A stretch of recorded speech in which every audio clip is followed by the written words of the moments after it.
Kisah Syekh Subakir sang panumbal tanah Jawa tidak banyak orang mengetahui dan mengenal.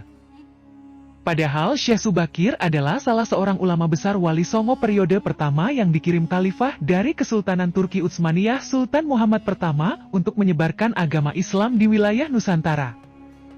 Syekh Subakir konon adalah seorang ulama besar yang telah menumbal tanah Jawa dari pengaruh negatif makhluk halus saat awal penyebaran ajaran Islam di Nusantara. Kisahnya dimulai saat Sultan Muhammad pertama bermimpi mendapat wangsit atau ilham, petunjuk untuk menyebarkan dakwah Islam ke tanah Jawa. Adapun mubaliknya diharuskan berjumlah 9 orang, jika ada yang pulang atau wafat, maka akan digantikan oleh ulama lain asal tetap berjumlah 9, sehingga dikumpulkanlah beberapa ulama terkemuka dari seluruh penjuru dunia. Para ulama yang dikumpulkan tersebut mempunyai keahlian masing-masing, ada yang ahli tata negara, berdakwah, pengobatan, tumbal atau ruqyah dan lain-lain, lalu dikirimlah beberapa ulama ke Nusantara atau tanah Jawa. Namun sudah beberapa kali utusan dari Kesultanan Turki Utsmaniyah yang datang ke tanah Jawa untuk menyebarkan agama Islam, tapi pada umumnya mengalami kegagalan. Penyebabnya masyarakat Jawa saat itu sangat memegang teguh kepercayaannya, sehingga para ulama yang dikirim mendapatkan halangan, karena meskipun berkembang tetapi ajaran agama Islam hanya dalam lingkungan skala yang kecil tidak bisa berkembang secara luas seperti yang diharapkan. Selain itu, konon Pulau Jawa saat itu masih merupakan hutan belantara, angker, yang dipenuhi makhluk halus dan jin jahat. Lalu diutuslah Syekh Subakir ulama asal Persia yang ahli dalam meruqyah, ekologi, meteorologi dan geofisika ke tanah Jawa. Beliau diutus secara khusus menangani masalah-masalah gaib dan spiritual yang dinilai telah menjadi penghalang diterimanya Islam oleh masyarakat Jawa ketika itu. Berdasarkan versi babat tanah Jawa, setelah sampai ke Nusantara Syekh Subakir yang menguasai ilmu gaib dan dapat menerawang makhluk halus, mengetahui penyebab utama kegagalan para ulama pendahulu dalam menyebarkan ajaran Islam.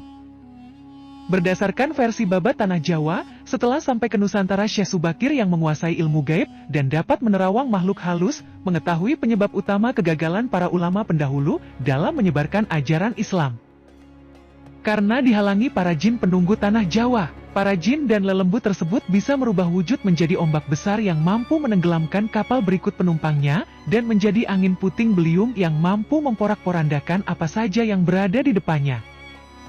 Selain itu para jin kafir dan bangsa lelembut tersebut juga bisa berubah wujud menjadi hewan buas, siluman yang mencelakakan para ulama pendahulu.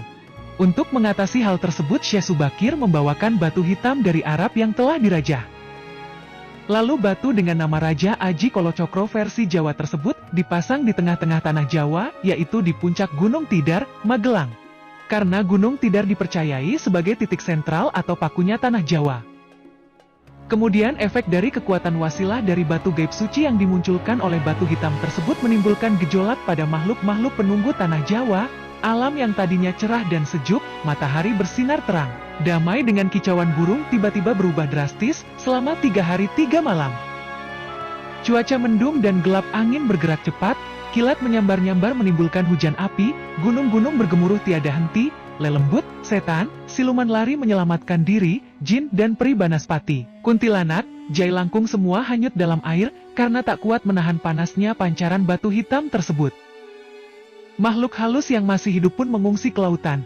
Sebagian jin yang lain ada yang mati akibat hawa panas dari tumbal yang dipasang Syekh Subakir tersebut. Melihat hal itu konon Sabdo Palon, raja bangsa jin yang telah 9.000 tahun bersemayam di puncak Gunung Tidar terusik dan keluar mencari penyebab timbulnya hawa panas bagi bangsa jin dan lelembut tersebut. Sabdo Palon lalu berhadapan dengan Syekh Subakir, lalu menanyakan maksud pemasangan batu hitam tersebut. Sang ulama menyatakan maksud dia menancapkan batu hitam itu untuk mengusir bangsa jin dan lelembut yang mengganggu upaya penyebaran ajaran Islam di tanah Jawa oleh para ulama utusan Khalifah Turki Utsmaniyah. Setelah terjadi perdebatan, mereka segera mengadu kesaktian.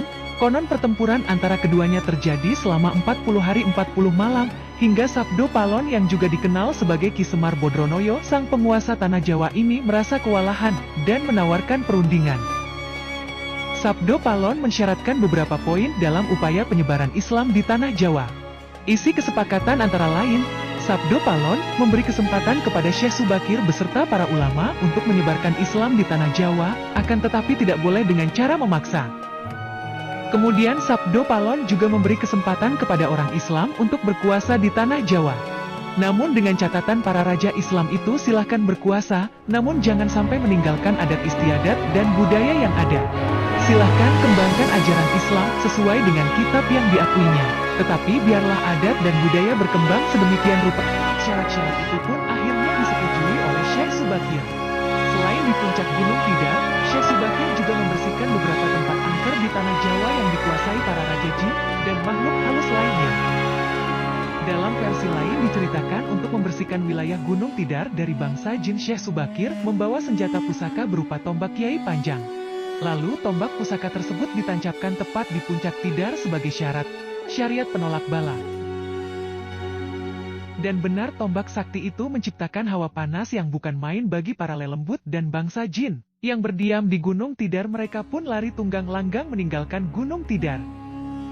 Sebagian pengikut Sabdo Palon dari bangsa jin melarikan diri ke timur dan konon hingga sekarang menempati daerah Gunung Merapi yang masih dipercaya sebagian masyarakat sebagai wilayah yang angker. Bahkan sebagian lagi anak buah Sabdo Palon, ada yang melarikan diri ke Alas Roban dan ke Gunung Serandil. Tombak itu sekarang masih dijaga oleh masyarakat dan ditempatkan di puncak Gunung Tidar dengan nama petilasan makam tombak Kiai Panjang. Dengan adanya tombak sakti itu, maka amanlah Gunung Tidar dari kekuasaan para jin dan makhluk halus. Karena keberhasilannya menumbal tanah Jawa, lalu penyebaran Islam oleh Wali Songo periode pertama menjadi lancar.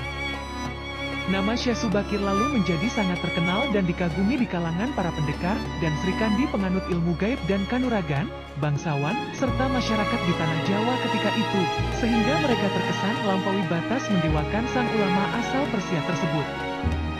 Akhirnya untuk melepaskan kefanatikan masyarakat terhadap Syekh Subakir dan untuk menjaga akidah umat Islam, maka pada tahun 1462 Masehi Syekh Subakir pulang ke Persia Iran.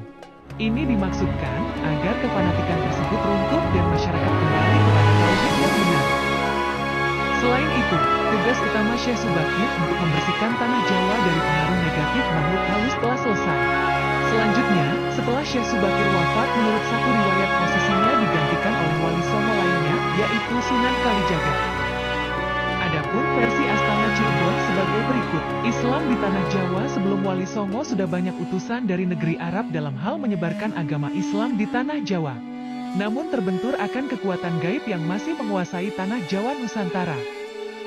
Maka ditunjuklah sebelum para wali-wali memulai dakwahnya. Penyebab utama dari gagalnya syiar agama Islam sebelum Syekh Subakir disebabkan oleh masyarakat yang masih kokoh memegang kepercayaan lama. Dalam artian bahwa masih banyak makhluk yang menghuni dan mempengaruhi masyarakat Jawa untuk menyembah pepohonan, batu besar atau hal-hal yang menyeru kepada kemusyrikan. Disitulah menghilangkan gangguan jin dan setan tersebut menggunakan batu hitam yang dipasang di bagian-bagian Nusantara. Untuk tanah Jawa sendiri, diletakkan di tengah-tengahnya Pulau Jawa, yaitu di Gunung Tidar. Setelah semua dipasang, efek dari kekuatan gaib batu hitam tersebut menimbulkan gejolak besar yang membuat jin dan setan mengamuk. Kemudian meredamnya dengan berdialog bersama mereka. Walaupun kamu mampu meredam amukan kami, dan kamu dapat mengembangkan agama Islam di tanah Jawa, tetapi kodratullah tetap masih berlaku atasku, kata setan. Apa yang kamu maksud? Jawab Syekh Subakir. Aku masih dibolehkan untuk menggoda manusia termasuk orang-orang Islam yang imannya masih lemah, pungkasnya. Atas dasar itulah beliau dikenal sebagai wali Allah yang menaklukkan jin dan makhluk halus di Gunung Tidar, sehingga para makhluk halus tersebut berpindah ke pantai selatan tempatnya Nyi Roro Kidul. Setelah berhasil menaklukkan para jin dan makhluk halus, Syekh Subakir kembali ke tanah asalnya di Baghdad. Tidaklah salah bila kemudian Gunung Tidar dikenal dengan sebutan Paku Tanah Jawa. Pada puncak Gunung Tidar ada lapangan yang cukup luas dan terdapat tugu dengan simbol huruf besar, menurut penuturan juru kunci, Syekh Bermak. Itulah tadi sedikit tentang kisah beliau. Mohon maaf jika ada kesalahan kata